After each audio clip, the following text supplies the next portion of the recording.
हिमाचल प्रदेश में कोविड-19 पॉजिटिव के कुल मिला के 76 केसेस हुए हैं और इस वक्त 34 केसेस एक्टिव है और 3 डेथ्स हुए हैं।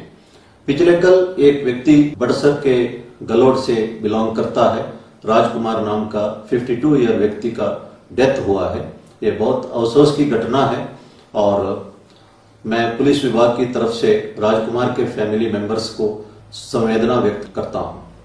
इस वक्त पूरे देश में 86,000 केसेस हुए हैं और 2,750 डेथ्स हुए हैं, लेकिन चाइना के कंपैरिजन में हमारा केसेस बढ़े हैं, लेकिन डेथ रेट चाइना में 5.5% था और हमारा 3.2% है। हमारे देश में 35% रिकवरी रेट है। ये संतोषजनक है।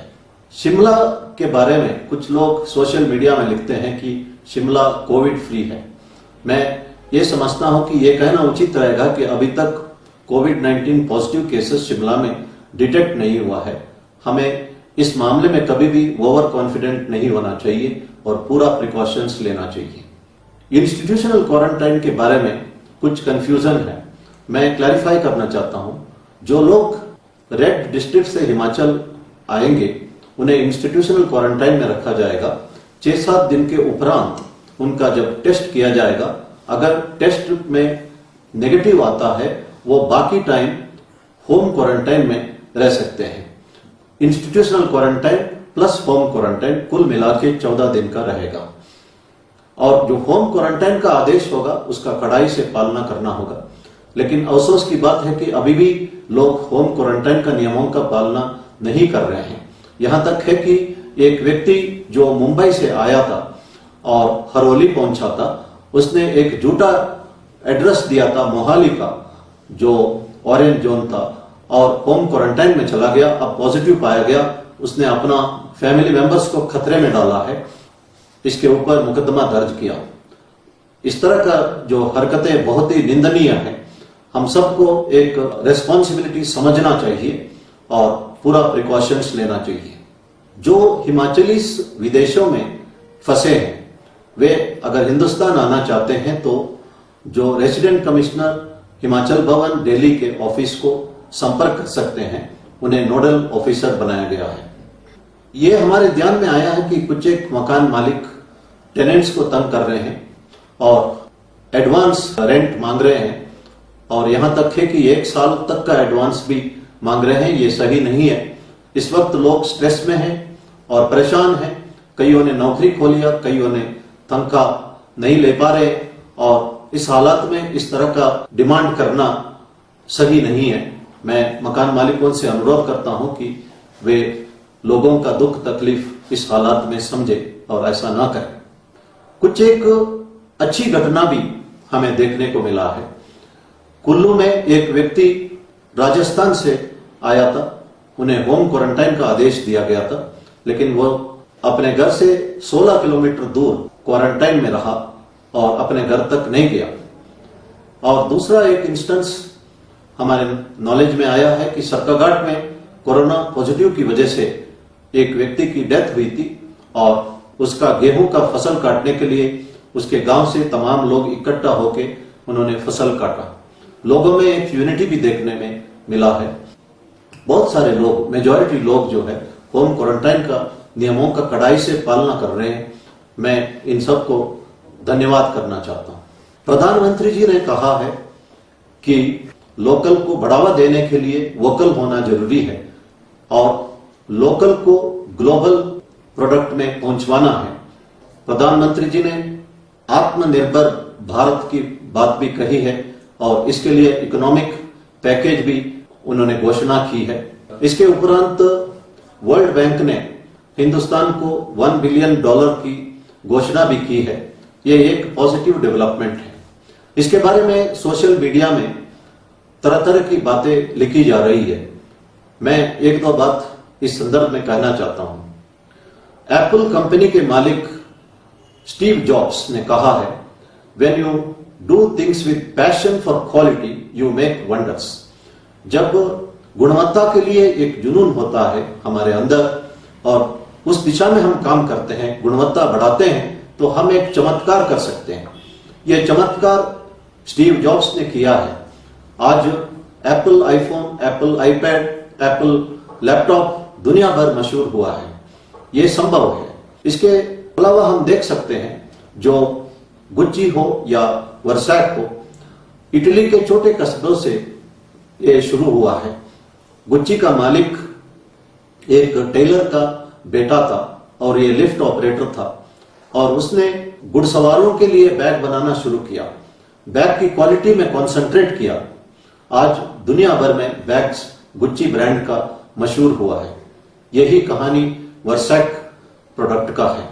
अमेरिका में कैलिफोर्निया में जो मैकडोनाल्ड ब्रदर्स एक रेस्टोरेंट चला रहे थे, रे क्रॉक नाम का एक व्यक्ति, उसका कस्टमर्स का संख्या देख के उसने मैकडोनाल्ड का फ्रेंचाइजी लेके पहली बार 1955 में इलिनॉइस में एक मैकडोनाल्ड रेस्टोरेंट शुरू किया। उसका कंसंट्रेशन था क्वालिटी पर, लेस प्राइस पर और क्विक डिलीवरी पर और हाइजीन पर और टेस्ट पर। 10 साल में 700 मैकडोनाल्ड रेस्टोरेंट्स अमेरिका में खुल गए और आज दुनिया में 119 राष्ट्र से ऊपर राष्ट्रों में मैकडोनाल्ड रेस्टोरेंट्स खुले हुए हैं। ये संभव है। इसी तरह कर्नल सैंडर्स नाम का एक व्यक्ति, सीनियर सिटीजन, 65 इयर्स का व्यक्ति, केंटकी में रहता था। उसके पास पैसा नहीं था, लेकिन उसका एक चिकन रेसिपी लोग पसंद करते थे, उनका दोस्त पसंद करते थे। उन्होंने केंटकी से बाहर निकले और अपना चिकन रेसिपी को बेचने में लगे रहे। 1008 जगह पर उनका रेसिपी रिजेक्ट हुआ है और 1009वां जगह पर उनका रेसिपी एक्सेप्ट हुआ है। उसके बाद द रेस्ट इज हिस्ट्री। आज KFC, केंटकी फ्राइड चिकन का जो आउटलेट दुनिया भर में मशहूर है और कर्नल सैंडर्स का फोटोग्राफ KFC के बाहर हमें देखने को मिलता है। यह संभव है। भारतवर्ष में बहुत सारा रेसिपी है। हम चाहे तो इसको भी हम ग्लोबलाइज कर सकते हैं। इसके लिए एक ग्लोबल विजन की जरूरत है। कहा जाता है कि failure is the stepping stones to success. हमेशा तुरंत सक्सेस नहीं मिलता, लेकिन क्वालिटी इंप्रूव करना, लगे रहना हमारा सक्सेस के लिए बहुत ही जरूरी है। और दूसरी चीज जो आवश्यक है वो है राष्ट्रभक्ति। देश प्रेम की वजह से कई देशों ने तरक्की किया है। जापान देश द्वितीय महायुद्ध के उपरांत तबाह हो गया था। आज जापान दुनिया के सेकेंड वर्ल्ड इकोनॉमी बना है। जापान में 80% पहाड़ है, लेकिन दुनिया भर से रॉ मटेरियल लाके फिनिश्ड गुड्स जापानीज बेचते हैं। 60-70 के दशक में सबसे घटिया माल को जापानी माल कहा जाता था। उन दिनों में जो जापानी स्टूडेंट्स जो अमेरिकन यूनिवर्सिटी में पढ़ते थे, जब दूसरे बच्चे, दूसरे लोग जापानी प्रोडक्ट का मजाक करते थे, तो उस वक्त ये स्टूडेंट्स अपना जेब से उस चीज का कीमत चुकाते थे और कहते थे, अनुरोध करते थे कि किसी को यह मत कहना कि जापान देश का प्रोडक्ट डिफेक्टिव रहा है। ये उनका पेट्रियोटिज्म था और क्वेस्ट फॉर क्वालिटी था, quest for striving for excellence था। जैसे मैंने कहा है कि पैशन फॉर क्वालिटी और पेट्रियोटिज्म, ये दोनों जापान में देखने को मिलता है। इसी वजह से जापान एक समृद्ध राष्ट्र बना है। दूसरा एग्जाम्पल हम दे सकते हैं जर्मनी का। द्वितीय महायुद्ध के उपरांत जर्मनी सरेंडर किया और जर्मनी का कब्जा हुआ। अमेरिका, रशिया, ब्रिटेन और फ्रांस काफी साल तक कब्जा रहा। कब्जा छुड़ाने के उपरांत जर्मनी फिर से एक समृद्ध राष्ट्र बना है। इसके पहले भी पहला महायुद्ध के उपरांत जर्मनी तबाह हुआ था। द्वितीय महायुद्ध के पहले जर्मनी फिर समृद्ध राष्ट्र बना हुआ था। मैं एक छोटी सी एग्जाम्पल बताना चाहता हूं। जर्मनी में कोलोन के नजदीक एक छोटी सी टाउन है जिसका नाम जोलिंगन। वहां पे एक सब्जी की दुकान में 2 बोर्ड लगे हुए थे।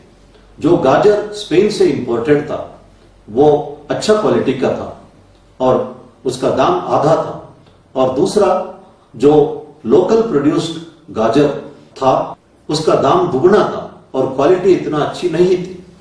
लेकिन मैंने पूछा दुकानदार से कि इस तरह का बोर्ड लगाने से लोकल प्रोड्यूस कैसे बिकेगा।